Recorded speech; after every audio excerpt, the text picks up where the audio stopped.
fans, what's going on? It's your boy King, man. We are taking a ride to work right now on this cool and rainy day. But we've heard some pretty good updates from practice today, day 2 of practice between Alliance and the Giants. I want to talk with you guys about that. First and foremost, talking about the fight that took place. Neighbors has been giving it to our secondary for the last 2 days, and things got a little chippy today when they kind of put a little bit of a lock on them.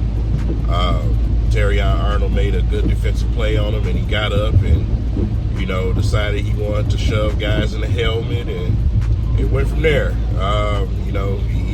Kirby Joseph is not the guy that you want to put your hands on, neighbors. That's not a smart choice. He's for the violence. And he showed that today. And he was not having it. So that's what you want to see from a veteran. In practice, man, I mean, skirmishes, fights, they're going to happen, especially in joint practices. That's the way that it goes. I know some of you guys are, some of you Me Too guys in the audience, you're a little sensitive, but that's what happens in manly sports. So, with that said, it was definitely entertaining. It was entertaining. A lot of trash talk goes on, man, not just on, the opposing team when you're in a joint practice. Sometimes in practice, it's on with your own team.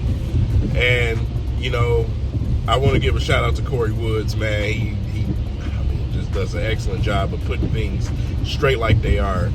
But he was highlighting this newfound relationship with Aaron Glenn and J-Mo. Aaron Glenn found his new sparring buddy when it comes through, throwing out the trash talk. And that person happened to be the fastest guy on our team. J-Mo and Aaron Glenn have been going at it. And, man, that's hilarious to me because, like I said, J-Mo was more on the quiet side last season, trying to absorb things, soaking things up as a young player. And now, he's hit that part of his career where, the trash talking with the coaches, like, your defense can't do nothing with me, and, all of those things, man. Just great things to hear because it's confidence is what it is. It's confidence, and it's saying I demand more out of my teammates, man. Do you understand who you going up against? You know what I'm saying? That type of thing. So, don't want J-Mo to become a cocky player, which I don't think he will. He's too much of a, he's a humble kid, man. He's a good kid. But when it comes to that field, you got to put a certain type of clothing or a certain type of costume or mask on or whatever you want to say. You've seen that with a lot of great players, man. Some of the greatest players that ever play in sports across nationwide, they have that same mentality, man. Once we out here on this field, all the friendship and everything goes out the window. I ain't gonna try to hurt you, but I'm definitely I want all the smoke. And that's what you want to see out of a receiver with his talent, because he's the guy that changes our entire offense and takes it to a level where we're already pretty much unstoppable, but with J-Mo being who J-Mo is, it's just, it's unimaginable. It's unimaginable. So, yeah, man, I just thought that was funny to hear. Funny little story I heard from Corey, man. And I wanted to share that with you guys. So, what took place in practice today is pretty much the same old basics, man. You see Taylor Decker making easy work of guys. You see Penei Sewell making easy work of Kayvon Thibodeau. But you also see guys in Jared Goff connecting more with his big-time players like J-Mo. J-Mo with a nasty little juke move, right there on that video. You just want to see those type of things, the connections in practice. The more the chemistry, the more the better.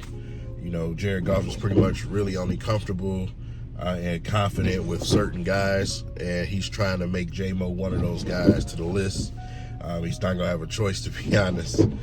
But you know, if it's not Laporta or Amon-Ra St. Brown, Khalif Raymond, some of those guys, then you know it's not that much comfort with Jared Goff throwing you the football. So J-Mo is going to be a big part of this offense, and you want to see the connection happen more and more. It definitely looks a lot better than it did last year. So that's another thing to be noted, right? So Lynn McNeil continues to move people out the way. I definitely have Lynn McNeil in the running for one of those special years as a defensive player. And we're going to see how far he can go with that, because like I said, he's taking care of his body. And, you know, he's been working really hard on his game, improving every single year. I just think he's going to be a monster for us out there on the field, along with the rest of the guys. Aiden Hutchinson today was going up and battling with a couple of guys, man. I seen some clips on that. So definitely a couple of holds out there. We've been seeing this since college, right? Also, in other news on the downside of the day, man, Emmanuel Mosley is injured again. Tore his pec in practice. Like, you just can't catch a break. He cannot catch a break with this guy. You know, rather from the knee injuries to this situation, it's just like, come on, man.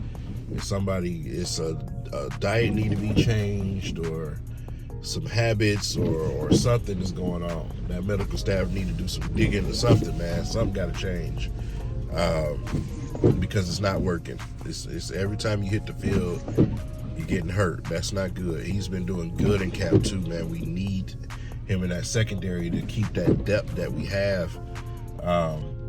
It's not gonna be an injury that's gonna keep him out for the season, but you know, like I said, it's gonna keep him out though. So yeah, that absolutely sucks. That absolutely sucked to hear. So yeah, with that said, just the updates for today. Nothing special. I'm looking forward to the preseason game. I know you guys are. We are 2 days from that evening game against the Giants. So you know, all eyes will be on that situation. I just need these guys to continue to get through practice healthy and stay healthy throughout this preseason. We don't want to go into the season limping or losing a big-time player. That's not the energy we're trying to have this year. So with that said, leave it in the comments section, man. Let me know what you've seen on social media, any of the videos, the shenanigans. I know it's been a lot of arguing back and forth going on. So yeah, it's been fun. But with that said, leave it in the comments. I'll catch you guys later. Peace.